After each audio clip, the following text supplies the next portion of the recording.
How to add a printer to your iPhone.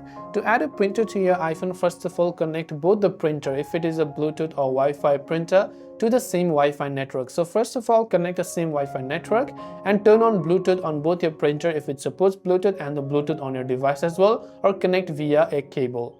Now once you've done that, we can simply go to a certain document that maybe we want to print. So I'll just go to my files and let's say I want a certain document to be printed. So I'll just go ahead and then now long press on a certain document that I want to print, and here you can see various options. So I'll tap on this share button here.